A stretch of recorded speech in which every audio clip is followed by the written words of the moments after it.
While the eclipse pointer marched box to box, a louder question gathered in the margins. Where did hands learn to cut teeth like this? And why did those hands vanish? Precision leaves fingerprints.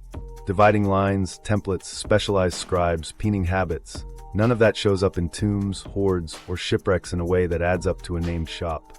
We have a masterpiece and no workbench. Start with the absence. No jigs for marking equal angles. No dividing plates with regular pricks around a rim. No half-finished gear blanks tossed aside in a corner. Workshops shed debris, wasted metal, broken arbors, test pieces cut wrong. Bronze was valuable, sure, and scrap gets remelted, but not all of it. And yet the archaeology goes quiet on toolkits that could generate prime-tooth families on command. It feels like walking into a theater after the play. The set's gone, the floor swept, one torn ticket stub left under a seat. Context should help, and it both does and doesn't.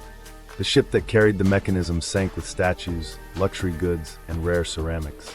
That reads like a high-status cargo, commissioned work headed from one elite to another. The mechanism wasn't a market-stall trinket. It looks like a bespoke instrument packaged with a cosmology, possibly with a manual, meant for a patron who could ask priests and pilots to listen. That points to cities where knowledge and money braided tight. Rhodes sits in every serious candidate list. Hipparchus worked there. It had a tradition of astronomical observation and a reputation for shipbuilding and navigation. Pergamon had libraries and workshops serving courts thirsty for devices. Syracuse carried the shadow of Archimedes, where mathematics and mechanics once met under siege. Inscriptions on the mechanism carry a Doric-flavored koine, a dialect hint that pulls toward Rhodes or its sphere. Audience clues point to literate users comfortable with technical Greek and ritual annotations. All arrows nudge toward an Aegean shop that spoke both math and metal. But then the gap yawns again. If Rhodes had a bench where epicycles became slots, where are the siblings? The arguments try to fill in. Bronze gets melted, wood rots, wars flatten libraries, copyists hate diagrams, guilds guard secrets, patrons bury their toys with themselves. All true, yet traditions echo. You'd expect spillover, simpler devices, teaching tools, gear-driven sundials, apprentice plates with timid scratches. We don't have them in a chain that leads cleanly to this box. What we do have is tantalizing debris. Another gear fragment turned up among the Antikythera finds decades after the first study, suggesting the original device was bigger, maybe a family of functions now lost. Isolated gear bits from other sites surface without inscriptions to tie them to a system. A later Roman era odometer with gearing proves teeth weren't alien. Water clocks with complex escapements show mechanical fluency. Automata pranced in Hellenistic courts, but it's a scattershot chorus. None carry a clear genetic line to the lunar anomaly and the Saros spiral. Here's a parallel track most people miss, the social economy of knowledge. If a workshop served elites, the first loyalty was to patrons, not publication. Devices became soft power. A city that can schedule eclipses throws a shadow longer than any trireme. That environment breeds secrecy. Masters train a few apprentices inside households. Drawings stay on wax tablets that get wiped. When a siege comes or a patron dies, the bench goes quiet, the tools get repurposed, the methods thin. Add Roman tastes, pragmatic engineering over celestial toys, and the market for cosmic calculators shrinks. The craft survives in other forms, just not in the one we're hunting. Tool marks whisper anyway. Consistent pressure angles say someone standardized tooth patterns. Overstruck letters on the dials say inscriptions were corrected during assembly. Text and mechanism maturing together in one room. The coaxial shafts, tubular and nested, say a maker had a way to bore straight and true without a modern lathe. Those are not village improvisations. They're the residue of a place where specialists argued over a half degree and reached for the same file every time. It's tempting to solve the void with a single name. Call it Archimedes. Declare it his students. But the dialect and the dating don't sit cleanly with Syracuse in his day, and the design choices lean toward Rhodes after him. More important, hero labels flatten networks. One genius doesn't crank out prime-tooth cultures alone. He sits at a table with observers, table makers, money, and muscle. The mechanism's very existence says team, not lonely spark. So either a tradition vanished nearly overnight, or our records stitched with holes. Fires in libraries matter. Port archives sink. Rural temples collapse and get quarried. The copyists who favored poetry over procedural diagrams made sure odes outlived. Manuals. For 2,000 years, sand-buried shipwrecks. It shouldn't surprise us that a delicate bronze brain slipped between footnotes. It should bother us that we're content with that.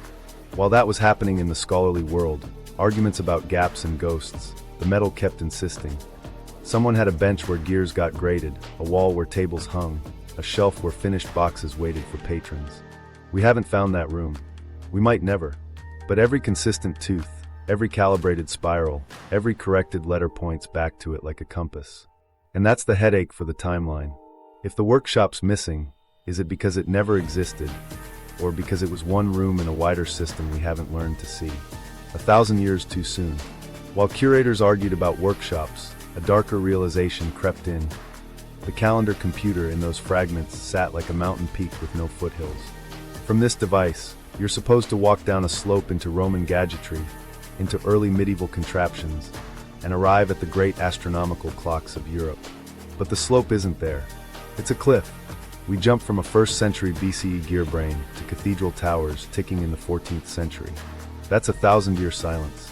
Here's why that silence bites.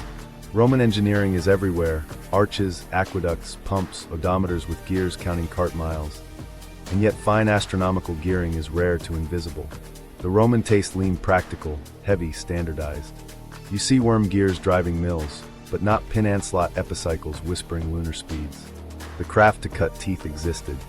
It just wasn't pointed at the sky in ways we can hold in our hands. So the mechanism looks like an Aegean comet streaking across a Roman blue, then gone. Knowledge doesn't vanish politely. It fragments. Wars torch libraries. Scribes copy poetry over procedures because poems sell. Workshops close when patrons die. Bronze gets melted into coin. A siege turns devices into scrap. That's the brutal physics of history. And yet, even in collapse, traditions leave crumbs, student pieces, imitations, manuals. With Antikythera, we get almost none of that. The gap isn't just long, it's clean, like someone swept. What nobody knew at the time of the first reconstructions was that the wreck wasn't done talking. Decades after the initial studies, another fragment surfaced from the museum's storerooms. Part of a gear train that tightened models and suggested more functions were once attached. That late whisper matters. It hints the original instrument was richer than the already staggering core. And if one complex device rode that ship, there could have been a family of them serving elites. One ship down doesn't mean one workshop total. Meanwhile, across continents, water clocks in the Islamic Golden Age sprouted ingenious escapements and programmable displays, preserving and expanding mechanical astronomy. Automata in Byzantine courts charmed ambassadors with birds that sang and lions that roared. Chinese mechanicians built armillary spheres and geared towers. Europe, centuries later, built astronomical clocks that pushed planets around gilded dials. The world remembered how to lace gears into predictions. But the European gearwork that finally matched Antikythera's astronomical ambition feels like a rediscovery, not a handoff. The parchment that should bridge the Aegean bench to Strasbourg's cathedral clock is blank or buried. There's another angle nobody likes to say out loud: suppression by neglect. When empires change taste, tools lose status. Rome absorbed Greece and kept the math in books, but the courtly gadget culture thinned. A cosmological calculator that flatters a Hellenistic ruler's image might look like a toy to a Roman prefect who needs siege engines and tax tables. Funding flows shape what survives. A century of different spending can erase a craft's public face, while leaving just enough talent to keep ships sailing and mills grinding. What about guild secrecy? It keeps appearing as a soft explanation. Masters teach sons, not strangers. Techniques remain oral, encoded in gesture, not ink. If a line breaks, plague, revolt, exile, the method dies with a handful of hands. The mechanism reads like a product of that kind of intimacy. Coaxial tubes fitted until they glide. Pressure angles that repeat because a particular file lived on a particular bench. Inscriptions corrected as the build evolves. That's a household craft, not an academy course. Skeptics push back. The Greeks were brilliant. One extraordinary device proves high ceilings, not aliens or hidden empires. True, but ceilings usually sit on walls. Where are the walls? From Antikythera to medieval clocks, we have isolated marvels. Heroes' pneumatics, villains' trick pitchers, Archimedes' legends, later Islamic clocks, European automata. The line is dotted, not continuous. And our mechanism sits at an awkward altitude in that dotted line. Too accurate, too integrated, too tuned. To be a lone hill. The stakes of admitting this gap aren't just academic. If knowledge can spike and then disappear for a millennium, our own stories about inevitable progress get shaky. It says a society can hold advanced technique in a small circle and lose it when that circle snaps. That's not comforting. It means archives matter more than myths, and redundancy beats genius if you want memory to survive. While that argument unfolds, one stubborn fact keeps needling the consensus. Every time we resolve a new inscription, it ties the box tighter to practice. Start dates, month names, correction marks, operational language, not showmanship. This wasn't a model under glass. It was a tool with a service life. Tools like that invite duplication. Duplication implies a shop. A shop implies a market. A market implies a culture. So either the culture's traces are still underwater, still mislabeled in drawers, or buried under modern streets, or we've trained ourselves not to recognize them when we see them. What nobody expected was how personal the gap would feel. A diver in 1901 grabs a lump and changes a century's mind. A curator in 1959 peers through X-rays and hears gears whisper. A graduate student decades later notices a fragment in a tray and moves a pointer half a box. People keep finding the past where it shouldn't be. Social proof that sustains curiosity and sharing. And each discovery tightens the same squeeze. If this machine is genuine, and it is, it landed 1,000 years too soon for our timeline. Which means the timeline needs fixing, not the metal. The Archimedes hypothesis under stress. While everyone stared at the cliff in the timeline, a comfortable answer started making the rounds. Call it Archimedes. Cicero wrote that Archimedes made a device that showed the motions of the heavens, planets, moon, sun. So why not hang Antikythera on the greatest engineer's hook and go home? It's neat. It's heroic. And it short-circuits the harder question. What network could actually build this? Let's lay out what the texts say. Cicero describes a sphere that reproduced celestial motions, built by Archimedes and later displayed in Rome. Posidonius, another Rhodes name, supposedly crafted similar planetaria.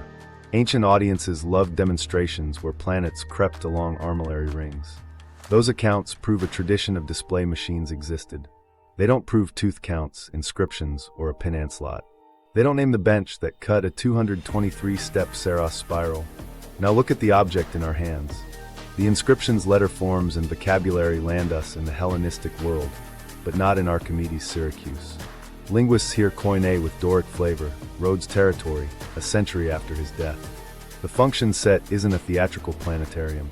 It's a calendar bureau toolkit, metonic management, Saros and Exeligmos tracking, zodiac with lunar phase, weather and omen notes. That's a different user story. Archimedes' legend sits in a court of siege engines and paradoxes.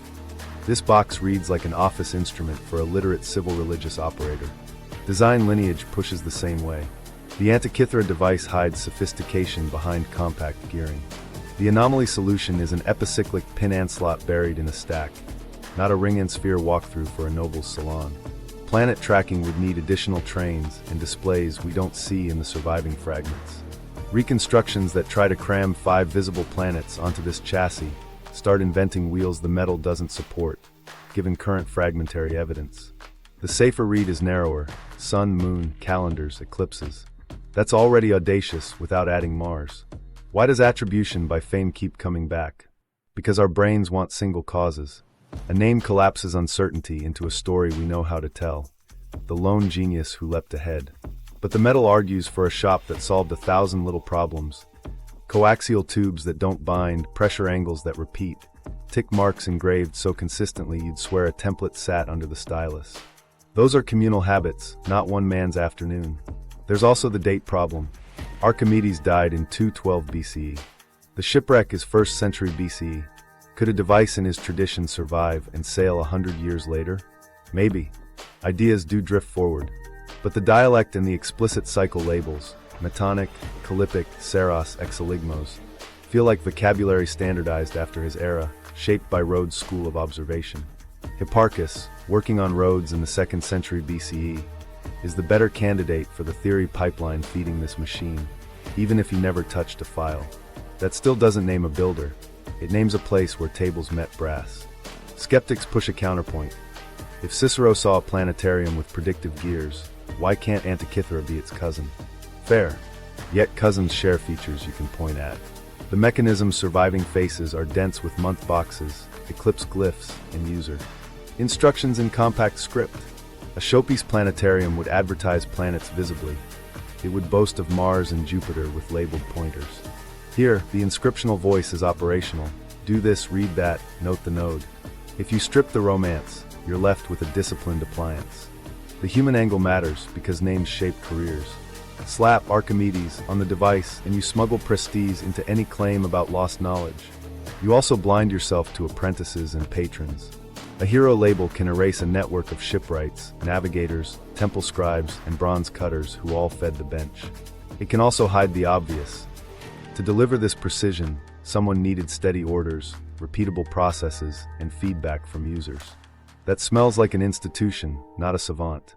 What nobody knew until the scans read the layers was how iterative the thing feels. Overstruck letters show corrections mid-build. Tooth counts align with prime-heavy choices you make when you're tuning ratios, not drafting a monument. The pin and slot offset looks calibrated to a particular dataset, not myth. That's test and revise behavior, the heartbeat of a working shop. If you want an ancient name, call it what it is, a Rhodian program. So what does Archimedes give us here? Permission to believe that Greeks could imagine machines that map the sky. He opens the ceiling, proves the culture's appetite for mechanism tied to mathematics. But when we force his shadow over this box, the details start arguing back. Wrong city, wrong century, wrong use case. The safer, sharper claim is bigger and more unsettling. This wasn't a lone genius artifact. It was an output of a network that could turn Babylonian periods and Greek geometry into hand-cranked time. If we accept that, the search shifts from a single statue's pedestal to a street of doorways, teachers, scribes, cutters, patrons, most of which we haven't found. And that's the point. Misattribution doesn't just get the credit wrong. It masks the mechanism we really need to chase. Knowledge moving along trade routes, tables distilled in observatories, bronze shaped by hands that expected to make another one next season. If we stop at Archimedes, we stop the hunt. If we ask who trained the maker, who paid him, who calibrated the start dates, we might finally see the network that built the box, and why it fell silent. Knowledge transfer, terrestrial and otherwise. While the Archimedes shortcut crumbled, another path opened that felt riskier and more honest. Trace the data. The mechanism's teeth don't come from inspiration, they come from numbers. Babylon had numbers, centuries of eclipse records, synodic months, zigzag functions that turned the moon's wander into predictability. Egypt kept calendar discipline, 365-day civil years that never slipped, bureaucrats who lived by lists. Greece built geometry, models that could turn a column of periods into a story about circles. Trade routes braided those strands together. Follow the routes. Ships left the Levant with cedar and cuneiform habits. They reached roads with navigators who counted nights by stars. Merchants swapped barley for papyrus, and, without noticing, swapped rules for intercalation and priestly start dates. Libraries didn't just hoard scrolls, they hosted travelers who carried table talk back to workshops. The mechanism looks like the end of that pipeline. Babylonian periods translated into Greek labels, set on an Egyptian-style calendar ring. Hybridization you can crank. Data pipelines are cold until they hit a bench. Someone had to decide that 235 months in 19 years wasn't just a scribal curiosity, but a gear ratio worth cutting. Someone had to take a Saros, 223 synodic months, and give it boxes. Hipparchus' catalog told them where the moon slowed. The maker turned that into an offset pin. You can hear the conversation, one voice reciting periods, another asking, what tooth counts land closest? Knowledge moved from temple to table to tool. Here's the ceiling problem. Pooled methods from Babylon, Egypt, and Greece get you far. Do they get you all the way to a pin and slot tuned to an animalistic month, while an exeligmos indexes a 54-year remainder? The texts we trust are messy,